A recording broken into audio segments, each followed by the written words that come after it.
Hey everyone, welcome to another episode of DarshanTalks. I'm your host, Darshan Kulkarni. It's my mission to help patients trust the products they depend on. I'm an attorney, I'm a pharmacist, and I advise companies with FDA regulated products. So if you have an interest in an FDA regulated company or its products, this is the podcast for you. So today's podcast is actually from a operational excellence perspective. We happen to have a senior IT executive with over 30 years in the IT industry, worked in a variety of different companies and industries. He was previously CIO for an 800 million, 4,000 person private IT services firm. He led innovation in many, many ways. So our guest for today, ladies and gentlemen, Steve Heilenman. Steve, how are you? Darshan, I'm doing well. Thank you so much for the invite. I'm looking forward to our discussion today. I'm excited. So Steve, talk to me a little bit about just your background, and because what I find fascinating about it is the fact that you've worked in the life sciences, but you also have the unique perspective of having not worked in the life sciences. So, what are the skills and lessons that life sciences companies probably need to learn from other industries that, quite honestly, are sometimes just faster and more nimble than this industry?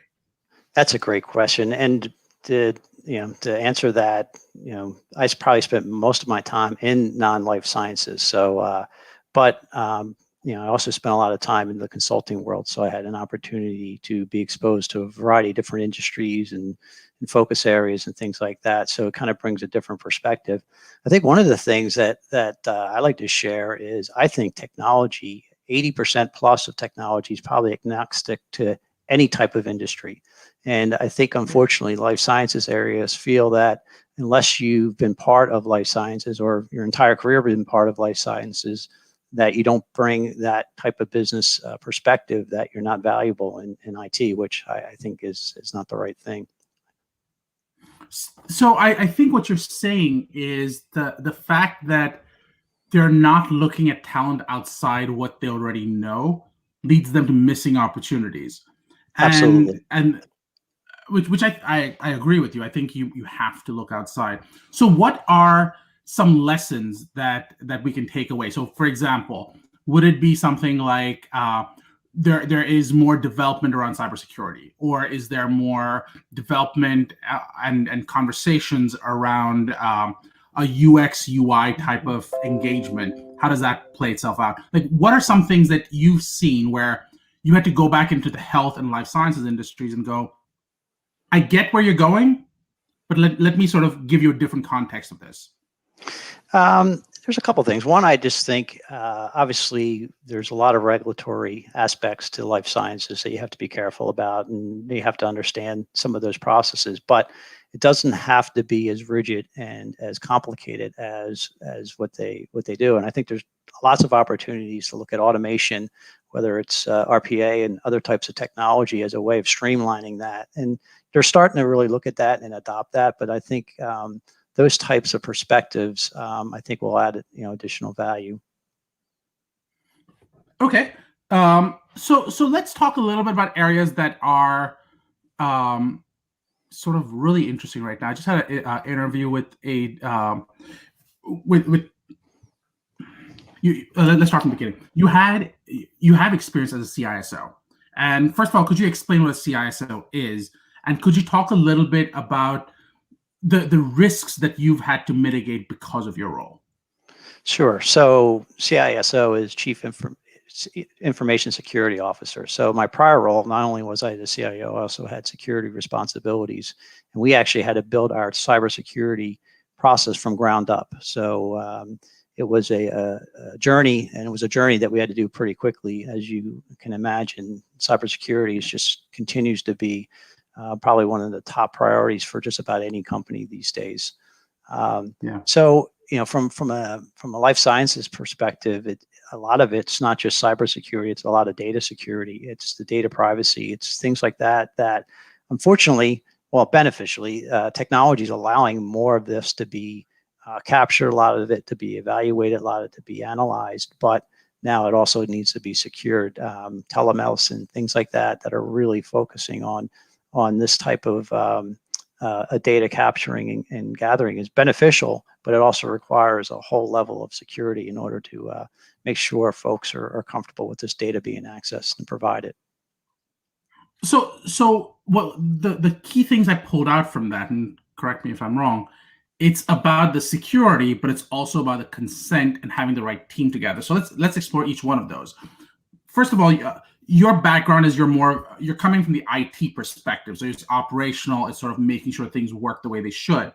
But Yes. when you're developing these policies, who is generally in your team that's helping you come up with this? Well, you definitely need to involve the business. There's elements of that are required depending on your industry, that you may need to pull in experts to really fine tune your security strategy, especially with elements of data.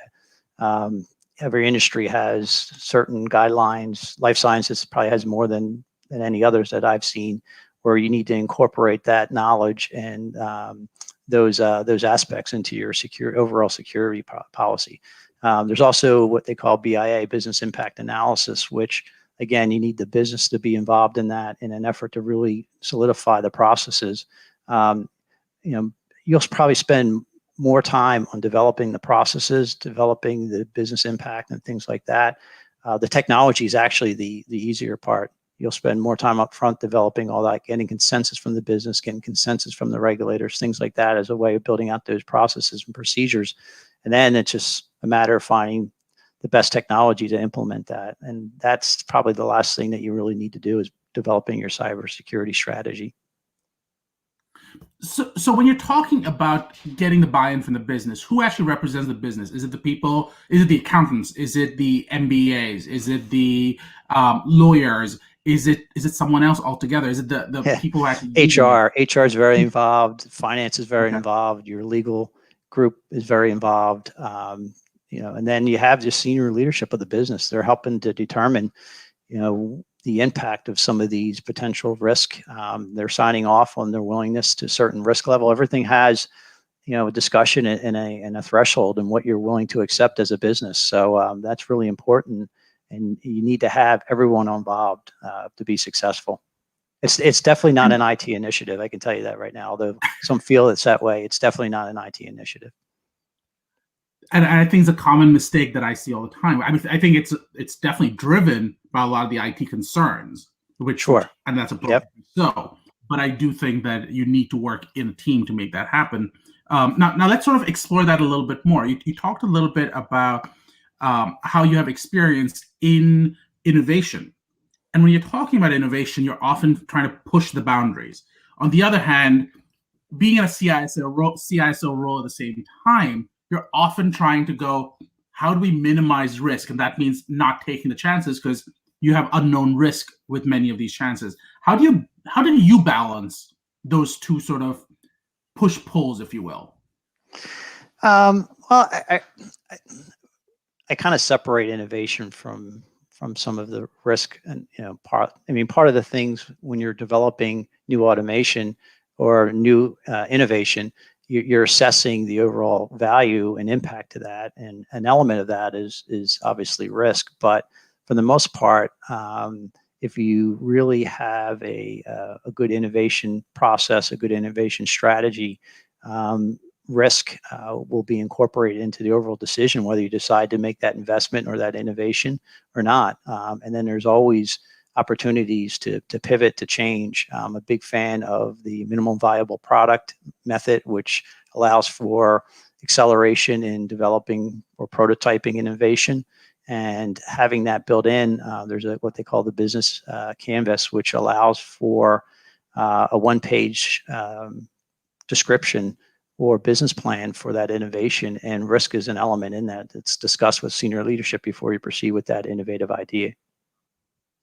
Oh, that's an interesting angle. So what you guys did, the organizations I've often worked with are smaller, so they often go, let's just try this out. But you guys actually made it into a process where you can actually say, here's how we're going to be innovative. Could you talk a little bit more about that? Yeah. So one, I think we shared an earlier discussion. To me, it's about setting the culture for innovation, and that doesn't just include the IT IT group. You got to get really a majority of the company on board that we're going to innovate.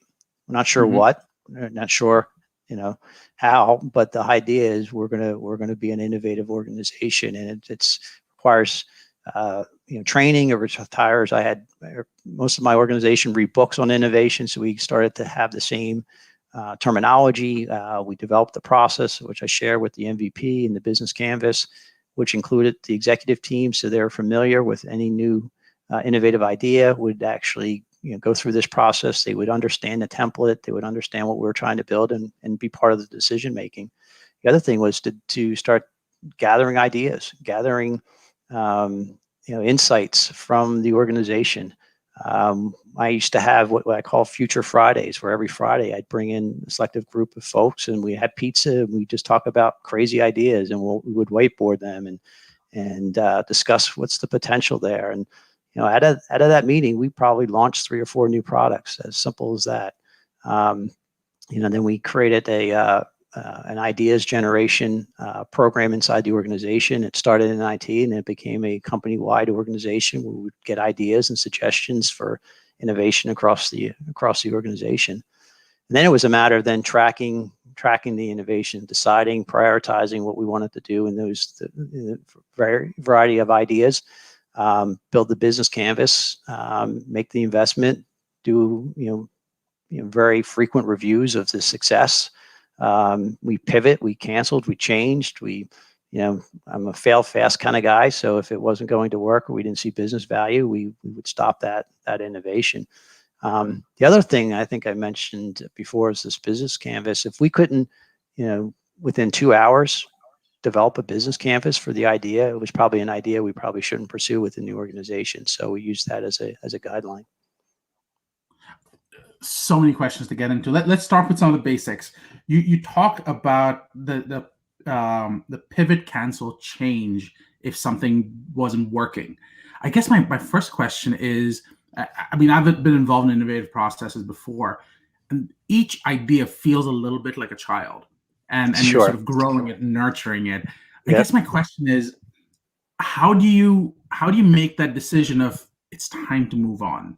Because in your case, you've spent millions possibly on something. Yeah, and we have. It's not hitting. Great question. And it's even more of a struggle when the idea comes from the CEO. Yeah. And it's a very passionate baby that you're trying to nurture, and having those difficult conversations where it may need to be pivoted or canceled, and you kind of move on. So, the key there is within the business canvas, you have defined milestones, you have defined objectives that you're going to target, and you're going to review that in a periodic basis. And based on where things are against those metrics, those SLAs, you need to review that with the steering committee, innovation steering committee, and make some of those decisions. So you try to take the personal aspect out of some of these decisions and use data to make it I think a pretty obvious decision one way or another. What I thought was fascinating about that is you plan the growth of the idea and see if you're getting stunted growth. And if you do, you're killing that idea early on, which I think is fascinating, because most people go, if you build it, they will come. Yeah. And you're going, if they don't come, I'm calling it.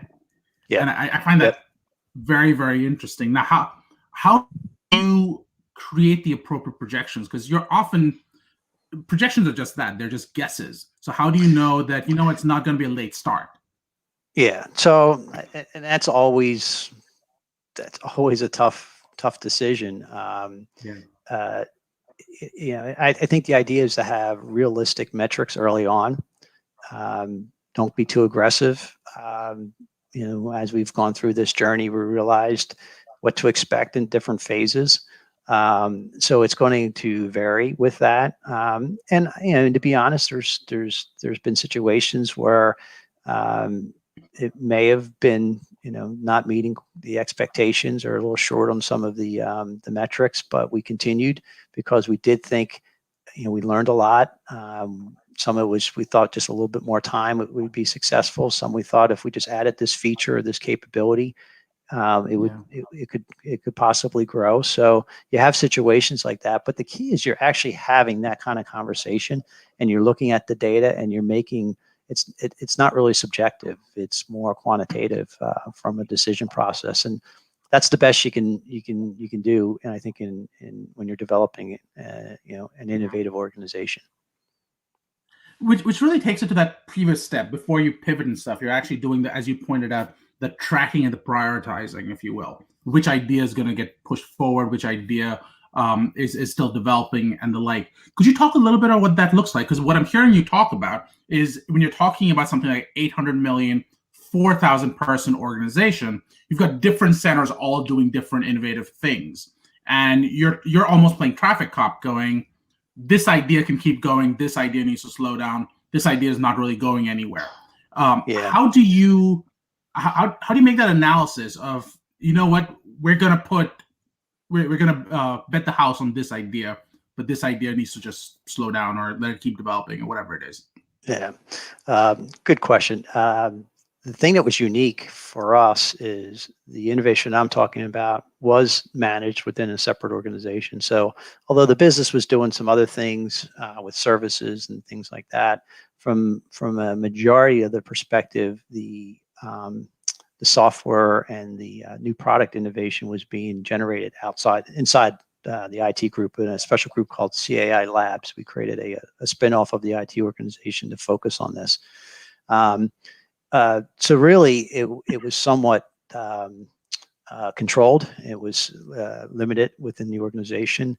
Some of the things that we did as part of the IT group was, I'd also do some consulting work within the organization to generate revenue to help pay for the innovation. So I was trying to help self-fund some of our innovation. So it allowed us to make some decisions that, as long as we were, fitting the bill and providing the funding for it, we had some liberties in moving forward with some of these ideas. So that kind of helped the conversation. But also, had a CEO that was very entrepreneurial, very innovative mindset, and basically was like our VC. So that helped in that process as well. But the decision for prior. I'm sorry. Go ahead. Please continue.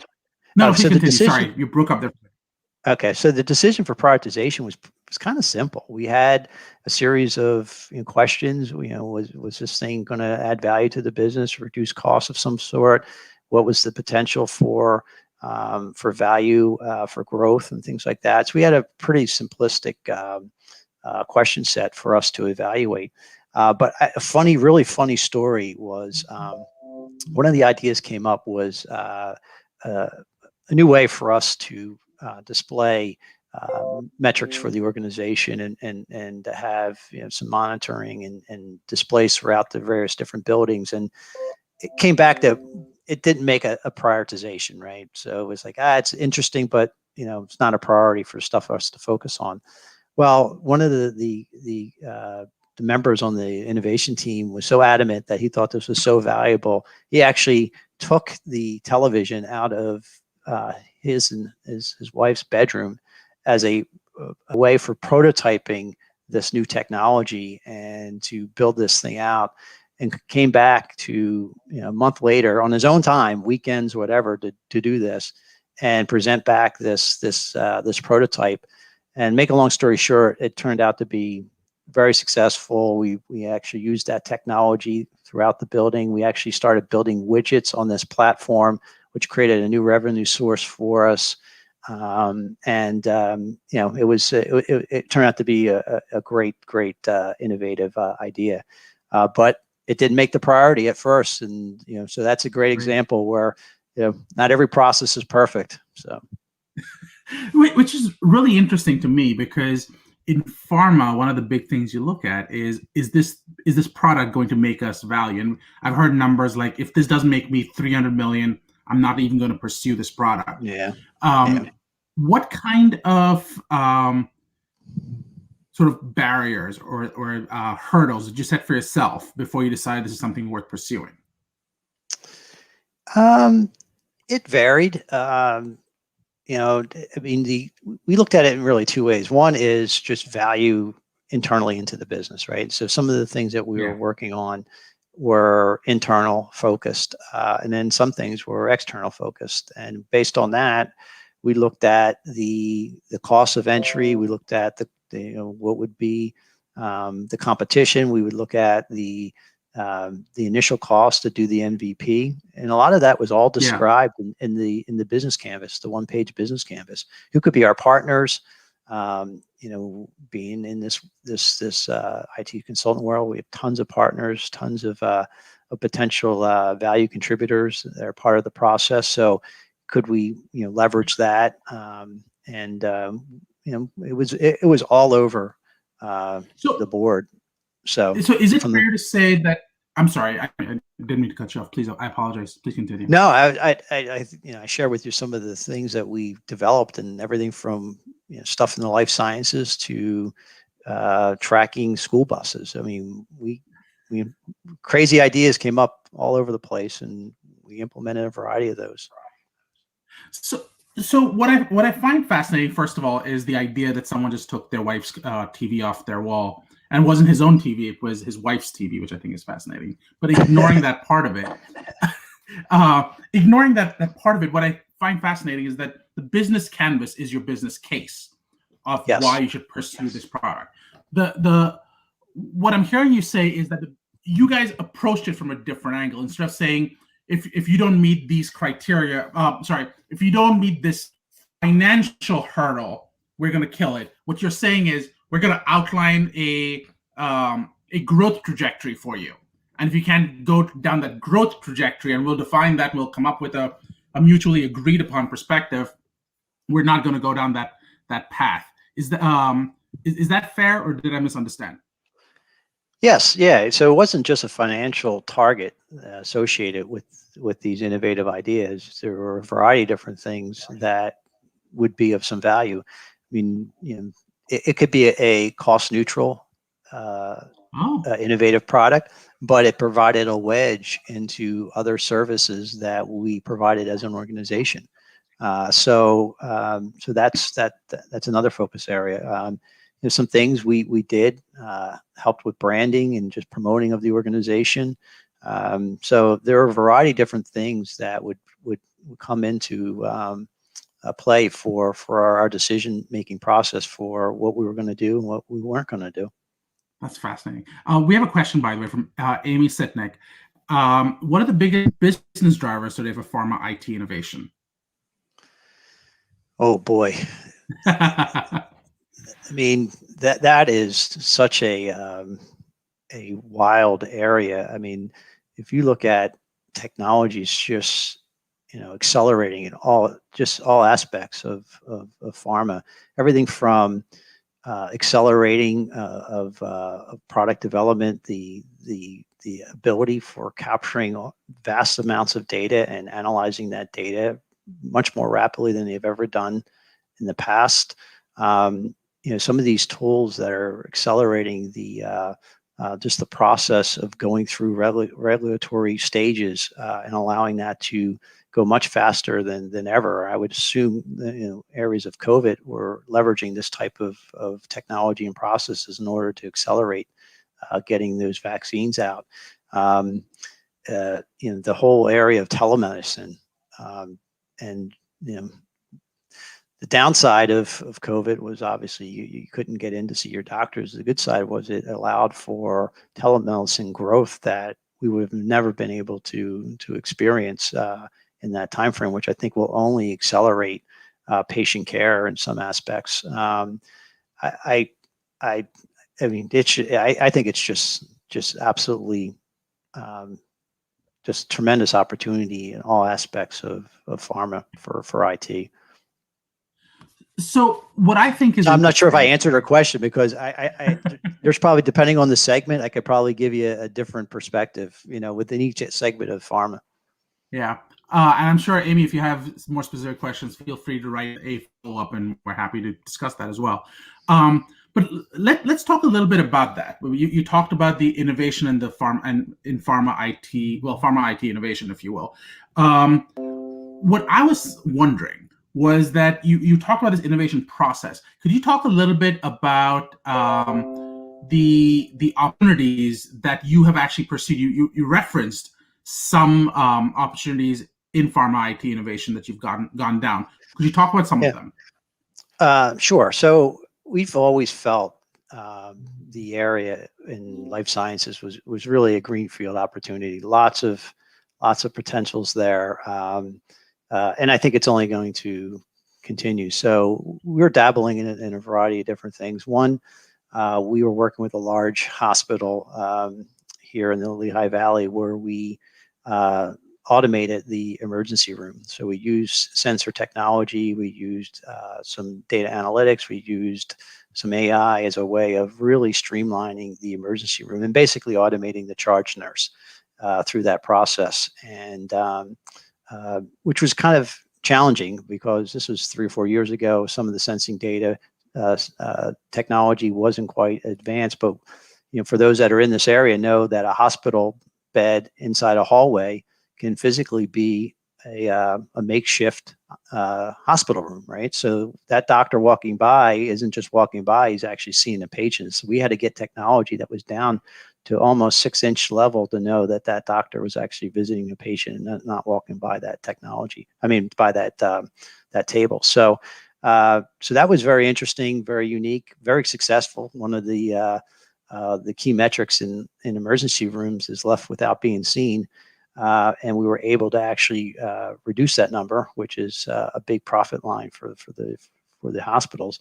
But unfortunately, doctors don't like to be tracked, and so that was a challenge. Now I think some of that's changing, but although that was very successful, technology was successful.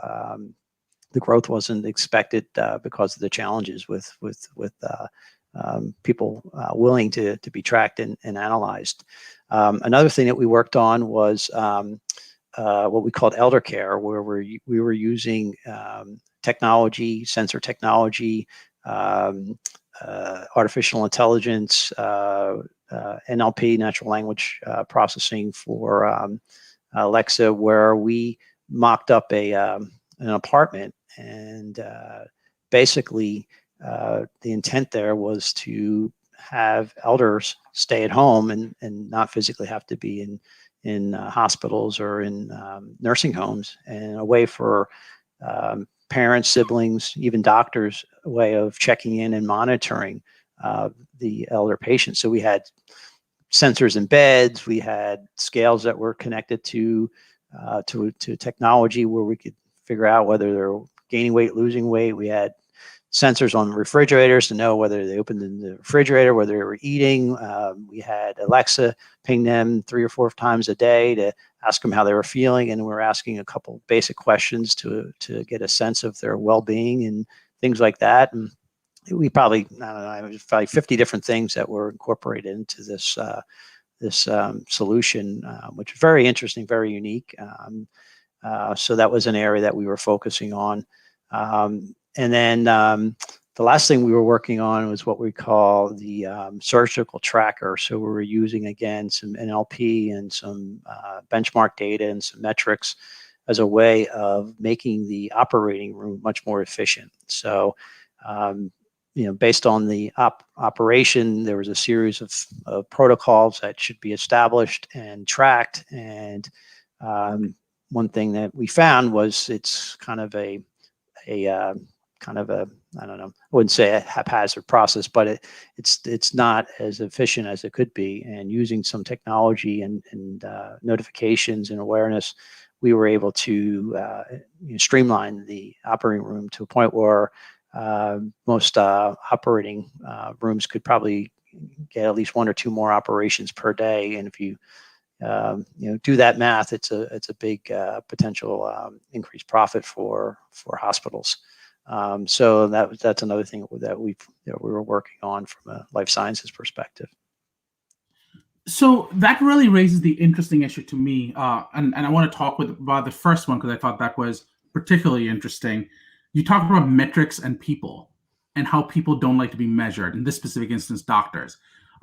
We've seen that happen.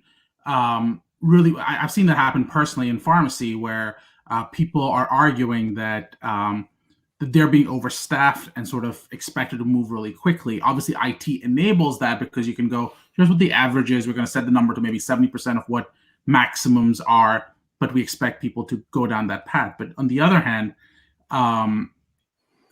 there is pushback. What ways have you seen of people managing the pushback on metrics?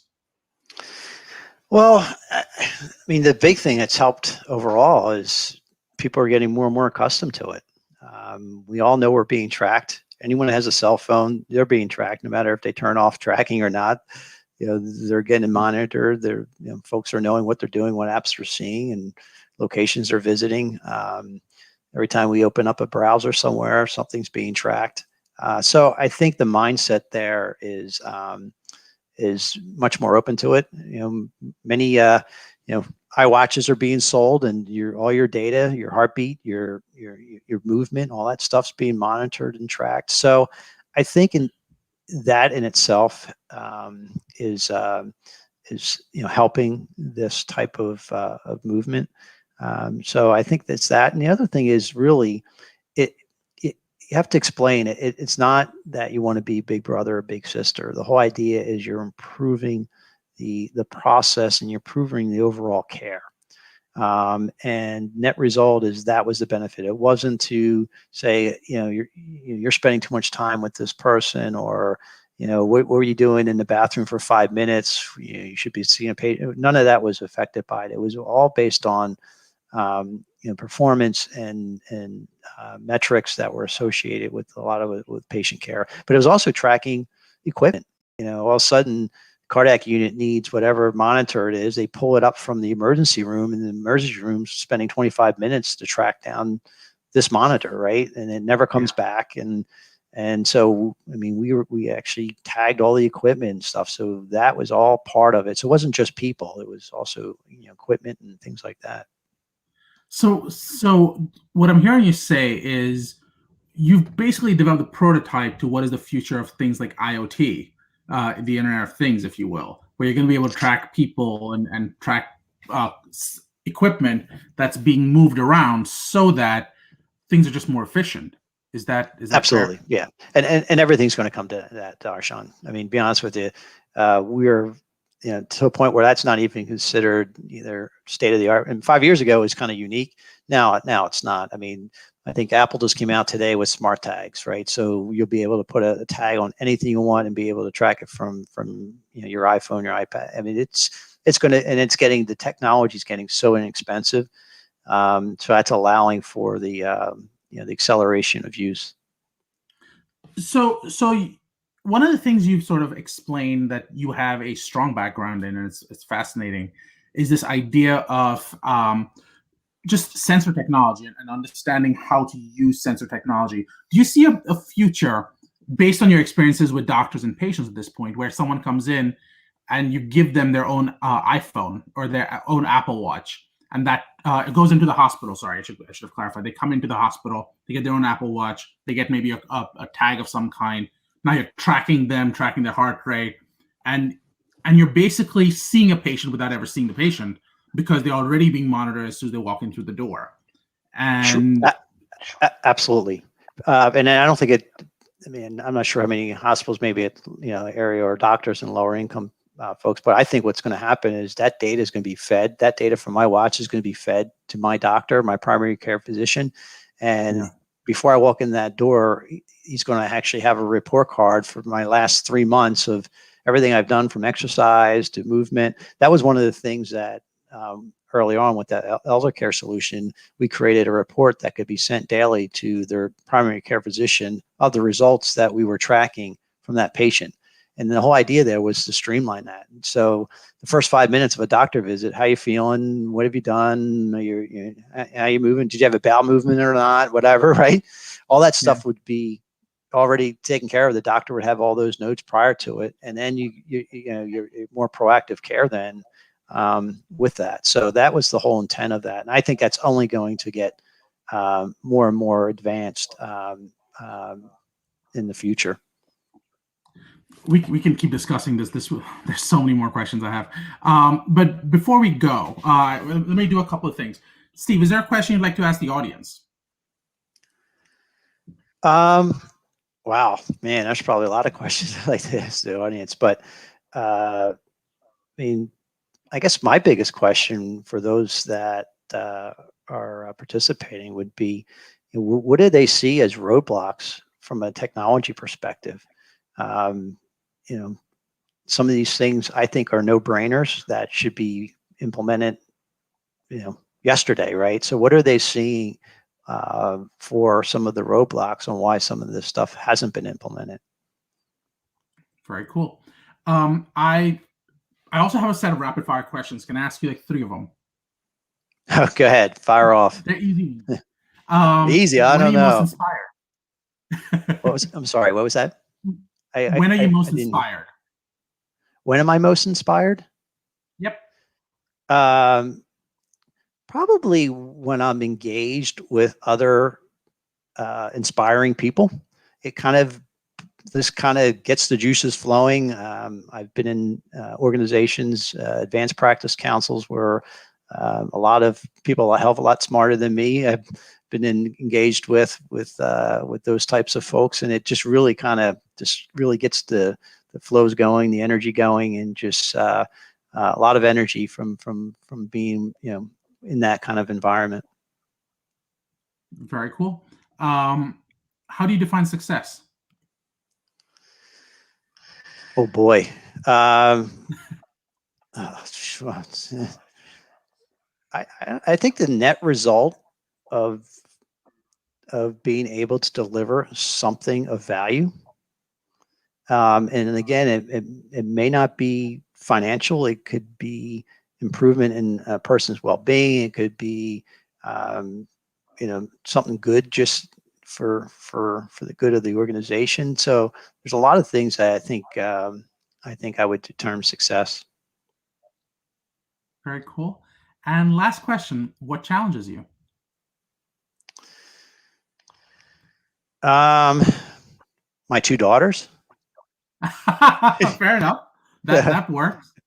Having 2 teenage daughters, I Um, think could be the most challenge probably right now. All right then. Um, so during this podcast, I just want to do a quick recap. We landed up talking about innovation. We talked about how you actually enabled making your organization's IT center actually a profit generation unit. You talked about the value of culture. You talked about how, in your role as CISO, one of the things you had to deal with was security, but also had to deal with the idea of creating the right team and having the appropriate consents in place. We talked a little bit about the business canvas and about sort of operationalizing innovation, if you will, and the business canvas component of that. We talked about gathering ideas, tracking and prioritizing, pivoting, canceling, or changing projects depending on what you find. And a key component of that was defining milestones and targets, and if necessary, taking your wife's bedroom TV, which is definitely, I think, apparently highly recommended because it seems to work. You also talked about some of your successful projects, and you talked about everything from automating the ER and sort of automating some of the services that a charge nurse might give. And a key component of that was obviously sensor tech. You talked about elder care, how you are using artificial intelligence and natural language processing to help people stay in their homes and not have to leave to go to um, a home of another kind, if you will. Did I miss anything? I can't believe you were able to take all those notes. You're very impressive, my friend. That's just amazing. Well, I'm glad you think so. Thank you. Nothing in this podcast should be construed as legal, IT, or clinical advice of any kind. It's intended for educational and entertainment purposes only. For those of you who missed it, Steve, where can they find you if they want to talk to you to see if they can maybe ask you questions? Sure. First, I'm on LinkedIn, so I'm pretty active on that. Or I'm also pretty good with answering email. So my email is sceileman@gmail.com. So love the dialogue. I have a series of articles on innovation that I just posted on LinkedIn, and love to get feedback and comments on that. And it's all about learning. So anything that folks have that like to share, I'd love to learn from them as well. Very cool. If you like this podcast, please leave a comment, please subscribe. You can find me at DarshanTalks on Twitter, or just go to our website at DarshanTalks.com. Steve, thank you so much for coming on. It's really my pleasure. Thank you so much, Darshan.